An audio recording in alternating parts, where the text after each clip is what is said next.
Hi friends, mind programming with Sandeep में आप सबका स्वागत है। फ्रेंड्स, मैं एक लाइफ कोच हूँ एनएलपी का और गए 30 इयर्स से मैं एजुकेशन फील्ड में काम कर रहा हूँ।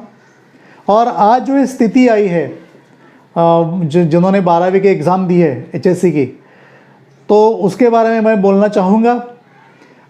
ये जो मेरा वीडियो है ये मैं 12th के जो मेरे फ्रेंड हैं जो अभी पास आउट होकर आगे आए हैं उनके लिए है। तो friends, dear my students who have pass HSC examination from any stream से साइंस, कॉमर्स और आर्ट्स, मैं आज आपसे कुछ बोलना चाहूँगा जो मेरे मन की बात है। फ्रेंड्स, ये कोविड-19 में बहुत प्रॉब्लम आई है।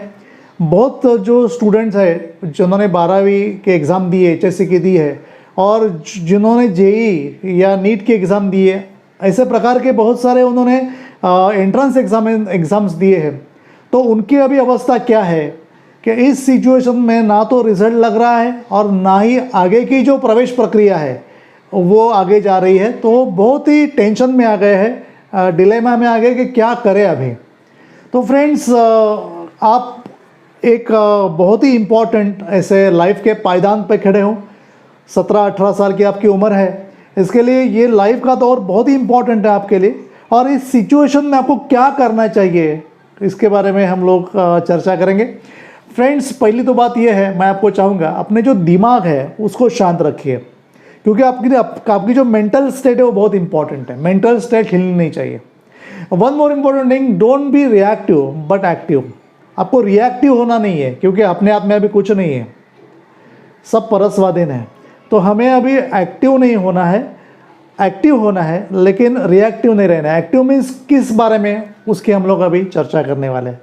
फ्रेंड्स, एक बात ध्यान में रखिए कि खुद के एक्शंस को प्लान करो। एक्टिवनेस कैसा चाहिए, जो भी आपके एक्शंस है जो होने वाली है उसको प्लान कीजिए। उसका एक प्लानिंग आपके पास होनी चाहिए, उसकी एक योजना आपके पास होनी चाहिए।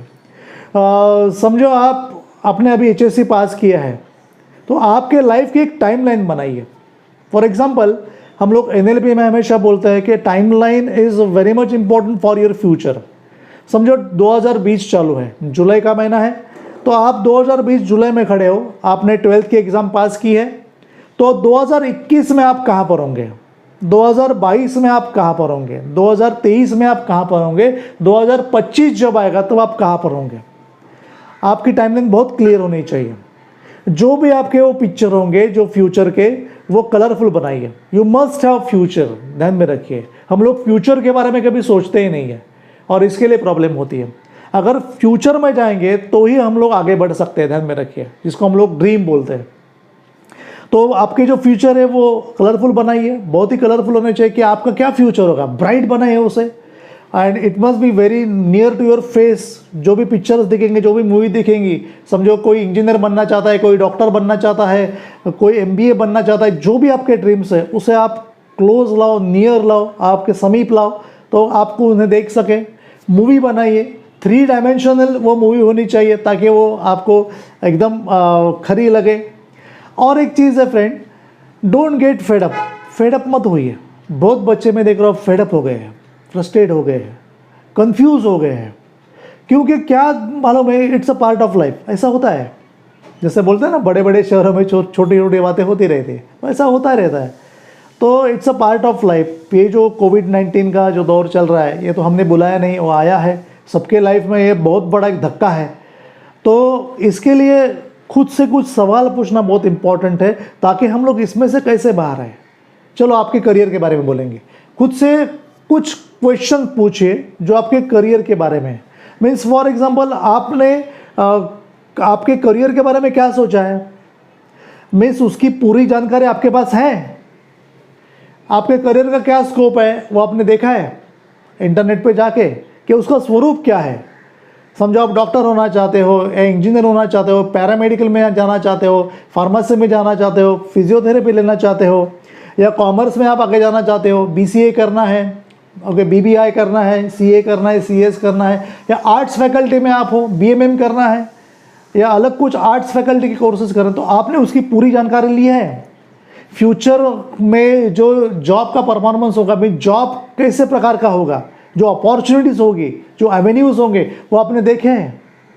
उसके बारे में सोचा है? खुद से सवाल पूछिए। फ्रेंड्स, ऐसे क्षेत्र में जो लोग काम कर रहे हैं, जो क्षेत्र आपने चुना है आगे जाने के लिए, जिसकी आप ताक में है, उस क्षेत्र में जो लोग अभी काम कर रहे हैं, उनसे आप मिले हो या उनसे आपने कांटेक्ट किया है कि क्या भाई ये क्या क्षेत्र है? समझो मुझे डॉक्टर बनना है, तो मुझे डॉक्टर से मिलना पड़ेगा कि ये जो क्षेत्र है कैसा है, इसमें क्या फ्यूचर एवेन्यूज़ है, या क्या एक्चुअली मुझे जाकर आगे मैं तरक्की कर सकता हूँ। वैसे आपको उनको मिल के या फ़ोन पे कांटेक्ट करके पूछना पड़ेगा, ताकि आपको पूरी आइडिया आ जाए। यू मस्ट हैव फोरसाइट, आपके पास फोरसाइट होना बहुत इंपॉर्टेंट है। मीन्स आगे क्या करूँगा, आगे क्या करूँगा, एंड मैनेज योर लाइफ, जिसे अमेरिका में प्रैग्मेटिज्म बोलते हैं। पहला अपना लाइफ मैनेज करो टाइमलाइन पे। इसके लिए मैंने आपको टाइमलाइन बोला कि आज क्या, कल क्या, परसों क्या, कैसे होने वाला है। And one more important thing, जो लोग प्रोफेशनल कोर्स करने के बारे में सोच रहे हैं, उनसे मेरी एक विनती है कि उसके लिए जो पैसे लगने वाले हैं उसका जुगाड़ कर लो, क्योंकि ऐन मौके पर बैंक में से भारी रकम हम लोग निकाल नहीं सकते, क्योंकि बहुत जगह पर फीस होती है या डोनेशंस देनी पड़ती है। तो अपने पास उतना पैसा होना बहुत ज़रूरी है, रहता है, लेकिन हम लोग निकाल नहीं पाते हैं। इसके लिए एडमिशन चली जाती है, तो उसके बारे में चौकन्ने हो जाइए। एंड टेक दिस कोविड-19 जो सिचुएशन अभी आई है, बहुत निगेटिव लोग बोल रहे हैं, बट मैं बोलूँगा टेक इट एज पॉजिटिवली ले लो। ओके और ये जो करियर है, ये मेरे लाइफ के लिए मुझे कैसा लेना है, ये जो सिचुएशन मैं कैसे ले रहा हूँ, इसके बारे में सोचिए। फॉर एग्जांपल, मुझे सोचने के लिए ये इनफ टाइम मिला है, ऐसा खुद से बोलो ना कि इसके पहले मुझे इतना टाइम नहीं मिला। 3 महीने मुझे मिले कि मेरे लाइफ के बारे में सोचने के लिए मेरे पास इतना टाइम मिला है। और एक बात ध्यान में रखिए स्टूडेंट्स, जो आपके लिए बहुत ही इंपॉर्टेंट है, हाँ, life is important then your career, then your education, ध्यान में रखिए। क्योंकि आपका लाइफ है वो करियर से इम्पॉर्टेंट है, क्योंकि आपका करियर है, आपकी जो एजुकेशन है वो लाइफ के लिए है। हाँ, लाइफ एजुकेशन के लिए नहीं है, ध्यान में रखिए। तो आपका लाइफ सही सलामत है, अभी आप जिंदा हो, ये कितनी बड़ी बात है। इस दौर में बहुत सारे लोग चल बसे, आपको मालूम है। तो इसी दौरान मैं जिंदा हूँ, ये सबसे पॉजिटिव बात है, वो आप पहले देखिए। Then your admissions, then your competitive exam, उसको बाजू में रखिए। और एक बात ध्यान में रखिए, एक तसल्ली रखिए मन में कि जो सबका होगा वो मेरा होने वाला है, तो मैं इतना क्यों घाई करूं, मैं इतना क्यों खुद को तकलीफ दूं। ये बात ध्यान में रखिए, खुद को तसल्ली दीजिए कि जो सबका होने वाला है वही मेरा होगा। और एक चीज़ ध्यान में रखिए, ये जो पीरियड है ये रिलैक्सेशन का पीरियड है, इट्स गॉड गिफ्ट। क्योंकि मेरे पूरे लाइफ में ऐसा पीरियड कभी आया नहीं हो, आपको ये पीरियड देखने को मिला है। क्योंकि रिलैक्स हो जाइए और खुद के बारे में, खुद के पास के बारे में, खुद के फ्यूचर के बारे में सोचना शुरू कर दीजिए कि अभी तक मैंने क्या किया। डू सेल्फ एवैल्यूएशन, स्वयं मूल्यांकन कीजिए कि ये इसके पहले मैंने क्या किया, इससे मुझे क्या पेन्स मिलने वाले हैं और मेरे गेन्स क्या होने वाले हैं, क्या क्या मैंने खोया है इसके पहले जो अभी मुझे गेन करना है। खुद से सवाल पूछिए। और एक चीज़ स्टूडेंट्स, मैं आपके पेरेंट्स को एड्रेस करना चाहूँगा, जो आदरणीय पेरेंट्स हैं, जो मुझे सुन रहे हैं, मुझे देख रहे हैं, तो उनसे कुछ गुजारिश है। पहली गुजारिश है, डोंट बी पैनिक मत होइए, क्योंकि उससे आपके जो बच्चे हैं वो भी पैनिक हो जाएंगे, टेंशन में आ जाएंगे। तो बिल्कुल टेंशन नहीं लेना है, बिल्कुल पैनिक नहीं होना है इन दिस सिचुएशन। सेकेंडली, एक बात ध्यान में रखिए, क्योंकि आपके जो बच्चे हैं वो अभी स्ट्रेस में आए हैं, वो अभी इस प्रोसेस में है, आप प्रोसेस में नहीं हो पेरेंट्स। तो ये जो बच्चे प्रोसेस में हैं, इसके लिए उनको आपको संभालना है, बहुत नाजुक मोड़ से गुजर रहे हैं। और एक चीज़ मैं उनको बताना चाहूँगा, build trust in your kids. आपके जो किड्स हैं, आपके जो बच्चे जो 12th के एग्ज़ाम अभी पास किए उन्हें एक ट्रस्ट आप बिल्ड करो। And create win win atmosphere at your home. आपके होम में विन विन एटमॉस्फेयर होना चाहिए। अरे अच्छा है, तुम्हें इतने मार्क्स मिले ना, अच्छा हो गया, very good. Don't focus on their faults. अरे तुम्हें कम मार्क्स मिले हैं, कैसा होगा तुम्हारा, या तुमने ये बराबर नहीं किया था, पेपर बराबर नहीं, no, don't do that thing, क्योंकि अभी वो सिचुएशन नहीं है वो बोलने की। आई बात ध्यान में। So you must be very much aware about this thing and stand firmly behind them. उन बच्चों के पीछे एकदम फर्मली खड़े हो जाए, क्योंकि उनको अभी ये उनकी वो भावनिक नीड है, ध्यान में रखिए। इमोशनल नीड है उनकी ये, तो इसके लिए आपको ही खड़ा रहना पड़ेगा, क्योंकि वो पूरी तरह से डिटैच है उनके कॉलेज से, उनके टीचरों से। तो अभी आप ही उनके पीछे हो, जो 3 महीने से आप उनके साथ हो। अभी बहुत ही अच्छा रैपो आपका बना हुआ है। तो पेरेंट्स, आपको मुझे कहना है, आदरणीय जो पालक मुझे सुन रहे हैं, तो इन्हें एक गौर से सुनिए। One more important thing that, मैंने जो अभी कहा था, फॉर एडमिशन पर्पज़ पैसे का इंतज़ाम कर लीजिए, क्योंकि पैसा आइन मौके पर पैसे लगेंगे तो दौड़ धूप करनी पड़ेगी, तो बैंक में प्रॉब्लम हो जाएगी, पैसे कैसे निकाले।